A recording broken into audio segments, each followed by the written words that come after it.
नमस्कार। कभी सोचा है कि एक अच्छी जिंदगी जीने का राज शायद हमारे ठीक सामने किसी पेड़ के शांत वजूद में ही छिपा हो? आज हम एक पुराने ज्ञान की गहराइयों में उतरेंगे और एक पेड़ के जरिए जिंदगी जीने की कला को समझेंगे। तो सवाल ये है कि आखिर एक साधारण सा पेड़ जो बस चुपचाप अपनी जगह खड़ा रहता है, वो हमें जिंदगी के इतने गहरे सबक कैसे सिखा सकता है? चलिए पता लगाते हैं। इसका जवाब छिपा है भारत के एक बहुत ही पुराने संस्कृत ग्रंथ में। कमाल की बात यह है कि ये ग्रंथ पेड़ों की तुलना सबसे नेक, सबसे सज्जन इंसानों से करता है। आइए इस सदियों पुरानी बुद्धिमानी के राज खोलते हैं। तो चलिए इस कमाल के आइडिया की तह तक चलते हैं। इस ग्रंथ का जो सार है वो इस एक लाइन में है, वृक्षाः सत्पुरुषाः इव, जिसका मतलब है पेड़ सज्जन लोगों की तरह हैं। पर इसका असली मतलब क्या है? ये है वो शक्तिशाली संस्कृत श्लोक।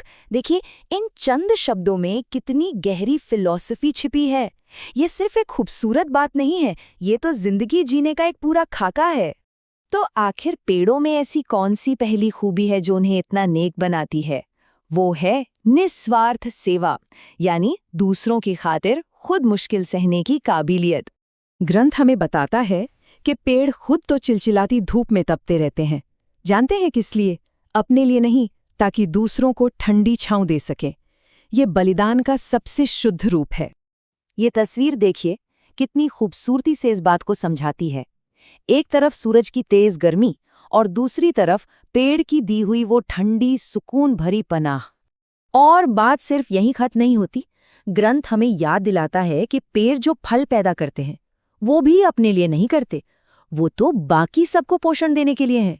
अच्छा, अब आते हैं पेड़ों की दूसरी खूबी पर। और पता है, पुराने ग्रंथों में एक पेड़ की कीमत लगाने का एक बड़ा दिलचस्प तरीका था जो शायद आपको हैरान कर दे। चलिए इसे एक एक करके समझते हैं। ग्रंथ के हिसाब से 10 कुओं के बराबर एक बावड़ी, फिर 10 बावड़ियों के बराबर एक तालाब और 10 तालाबों के बराबर एक बेटा। लेकिन अब जो आने वाला है वो हैरान कर देगा। एक पेड़ 10 बेटों के बराबर माना गया है। सोचिए जरा इस बारे में, एक अकेले पेड़ को 10 बेटों से भी ज्यादा कीमती माना गया।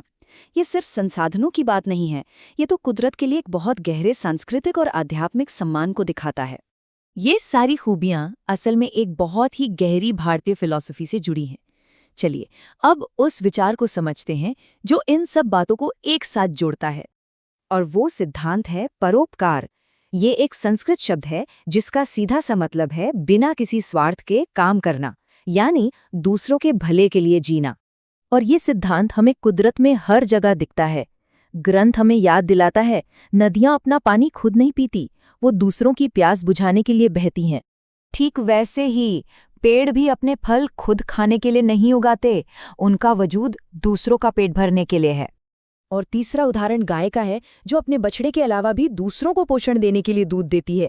ये तीनों परोपकार के, यानी बिना स्वार्थ के देने के सबसे बेहतरीन उदाहरण हैं। पेड़ का तो हर एक हिस्सा, उसके फूल, पत्ते, फल, छाया, जड़ें, छाल, यहाँ तक कि उसकी लकड़ी भी सब दूसरों के लिए ही है। जो कोई भी उसके पास मदद के लिए आता है वो उसे कभी खाली हाथ नहीं लौटाता। तो सवाल ये है कि इस सदियों पुरानी समझ से हम आज अपनी जिंदगी के लिए क्या सबक ले सकते हैं? इसका निचोड़ क्या है? मतलब सबक बहुत सीधा और गहरा है।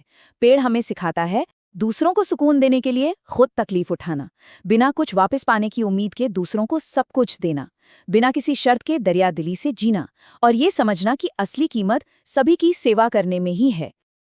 और देखिए, हम घूम फिर कर वहीं आ गए जहां से शुरू किया था।